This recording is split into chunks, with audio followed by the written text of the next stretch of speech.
Bloomberg News. This is Charlie Pellet. We are dining out with Ryan Sutton, and today we take you to The Lion in Manhattan. Ryan, before we get to the food, you've got to describe the scene to even get in this place. That's right. I went there around 10:30 on a Thursday, and this is in the West Village. It's close to New York University area, and the crowd was so thick in front of the restaurant that from my vantage point on the sidewalk, I actually couldn't see down 9th Street. That's how many people there were in front of them in all their high-heeled and blonde glory. Some people got in, and some people tried to get in. I was one of those people who tried to get in. Doorman said they told us not to let anyone else in. Now, to be fair, the restaurant was crowded, but what you have to ask yourself, is this the type of restaurant you want to go into where a doorman is deciding, who's to get in and who's not going to get in? He did invite me back, which I thought was unfortunate. He didn't say, hey, go in and check with the hostess, see if you have a reservation later. He just said, not letting anyone else in right now, which I think is unfortunate. I mean, this is a hospitality business, not a nightclub business. And as it turns out, I ended up going to another restaurant nearby. In fairness, though, to the Lion, when they are full, they are full. You physically can't let any more people in. You did go to a different restaurant nearby. Very briefly, tell us about that, then we'll get back to the Lion. Of course. And this other restaurant is important, too, because the chef at the Lion, his name is John DeLucy, and he was also the chef at Waverly Inn. And that's where I went to when I couldn't get into the Lion. The Waverly Inn back in its day was one of the hardest restaurants to get into in New York. It's owned by Graydon Carter, editor-in-chief of Vanity Fair, among other people. And so around 10:45, walked into Waverly Inn,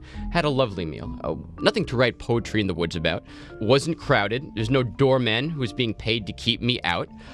In fact, the last time I went to the Waverly Inn, I was actually removed from the restaurant. One of the owners escorted me out of the restaurant because I was going in there as a journalist. I was trying to talk to one of the waiters. Of course, I shouldn't have, so he had every right to remove me from the restaurant. Went in, had a lovely meal, had this great pork chop. It cost about $32 or $33. It was medium rare on the inside. It was beautiful. And then, you know what? Went back to the Lion. It was one of the worst pork chops I've ever had. I believe it cost $39. It was dry. It had some type of applewood smoke on it. It was just a terrible dish. So it's unfortunate how a chef at the Lion can create such a terrible dish when a dish is so perfect at his old restaurant, Waverly Inn. And so what I'm trying to say is that as the Waverly Inn becomes an institution from being a scene, I'm not so sure that the Lion will one day become an institution. I think it might just be a scene. I do want to get to the food, and I also want to play off that theme of it being a scene. What is it then about the space? What is it about the crowd that makes the Lion such an attractive place to go? Well, it's the owner. It's the owner. She came from Waverly, and I like to think he's bringing his Rolodex. Some people have even talked about people defecting from Waverly to the Lion. So you go downstairs, it's dark and woody.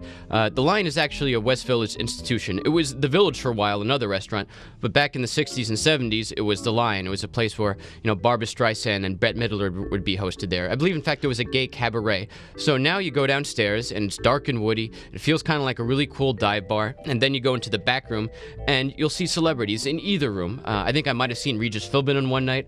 My friend said she saw Taye Diggs. She said she stood behind Courtney Love in the bathrooms. And so what makes a scene? I guess celebrities make a scene, and then everyone comes after them. All right. To be clear, though, then, we are going to this restaurant not necessarily for the food, but for the people, for the scene. Exactly. And if that's what tickles your pickle, then you might really like the Lion. And some of the food, to be fair, is quite good as well. The reason I wanted to get in so late at 10:45 is because I had already had the burger, and the burger here is great. In fact, it's one of the few good things on the menu. It's served medium rare, so tender it almost falls apart like a beefy mound of cottage cheese. What gives it the heft is a nice slab of pork belly, some smoked cheddar, bun is slightly insubstantial, $18, expensive, not too expensive. What will make it expensive is adding fries. Fries are an extra $8, brings us up to $26, so you're paying a whole lot, but I will say they're life-changing fries. But again, this is an outlier on a menu of mostly things that are unremarkable. Life-changing fries. You got to elaborate on that. Well, what's a fry? It's crispy on the outside, snowy white in the middle.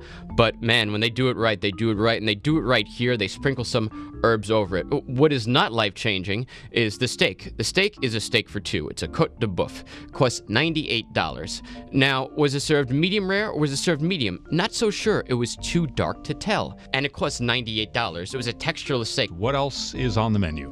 You can also get a seafood cassoulet. Not sure what's in there because the menu doesn't describe all the ingredients. The waiters don't describe all the ingredients, and it's too dark to tell what's on the plate sometimes. So that's a seafood cassoulet. You can also get lobster bisque. Well, it's actually not lobster bisque. It's lobster pot pie. It's a pot with some lobster in it that's overcooked. It has some bisques that's really hot. So essentially what you're doing is you're having a $29 soup, which is slightly expensive for something this low of a quality. So again, I guess to wrap things up, if you want a good scene and a good burger, try coming here at 11 o'clock at night when you might be able to get in. But otherwise, Overall, less than enthusiastic, Ryan. Would you go back? I'd go back for the burger, would not go back for most other things, including desserts. A watery cheesecake in a jar, a cloying lemon meringue, kind of throwback type desserts. The Lion needs work. I think it'll stay a scene, and it might not become the institution that I think that Waverly Inn really is becoming. And so now, more than any time, is the time to go to Waverly Inn. Here's the funny thing.